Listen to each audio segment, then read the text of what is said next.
اور اگر حیا چلا جائے تو پھر دین بھی چلا جاتا ہے۔ ایک روایت میں فرمایا حیا اور ایمان دو آپس میں جڑی ہوئی چیزیں ہیں، ان میں سے ایک چلا جائے گا پیچھے پیچھے دوسری شے بھی چلی جائے گی۔ تو لادینی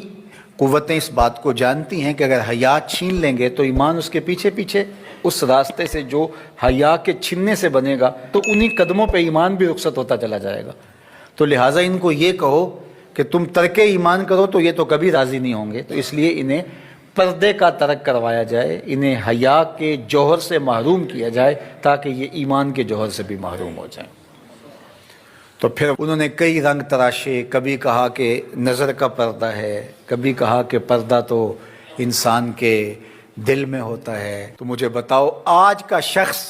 جو شہوتوں سے لتھڑا ہوا ہے، جہاں شہوات کی گندی ہوائیں چل رہی ہیں، اس ماحول کے اندر اگر کوئی یہ بات کہے تو کتنی عجیب ہے، جس ماحول میں تقدس کی باد صبا چلتی تھی اور وہی اترتی تھی اور جبریل کو وہی لے کر کے آتے صحابہ نے دیکھا تھا، اور قرآن اترتا تھا اور قرآن پڑھانے والے سکھانے والے خود صاحب قرآن تھے، وہ صحابہ ان کو جب پردے کا حکم دیا گیا اور ان کو نظریں نیچی رکھنے کا حکم دیا گیا تو میں اور آپ کون ہوتے ہیں؟ جب ابو بکر و عمر کو کہا گیا کہ نگاہوں کو نیچا رکھنا، جب عثمان و علی سے کہا گیا کہ نگاہوں کو نیچا رکھنا، جب سیدہ عائشہ، حضرت ام سلمہ،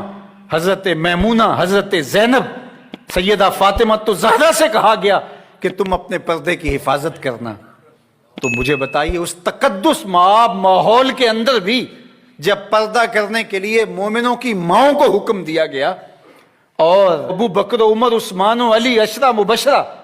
جن کی جنت کی ضمانت بھی رسول اللہ نے دی ہے، تو جب ان کو بھی کہا گیا کہ نگاہوں کو نیچا رکھنا تو میں اور آپ کس شمار میں ہیں؟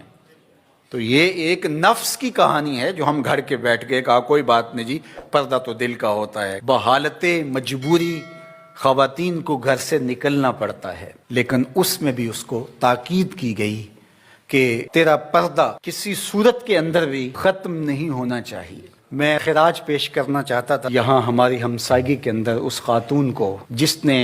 اللہ اکبر کا نعرہ لگا کر کے بتلایا کہ یہ امت ابھی بھانج نہیں ہوئی، اس امت میں آج بھی بیٹیاں موجود ہیں جو اپنی آبرو پر پہرا دے سکتی ہیں، اور یہ حالات بتاتے ہیں کہ یہ امت مرنے کے لیے نہیں، قیامت تک قائم رہنے کے لیے پیدا ہوئی ہے انشاءاللہ۔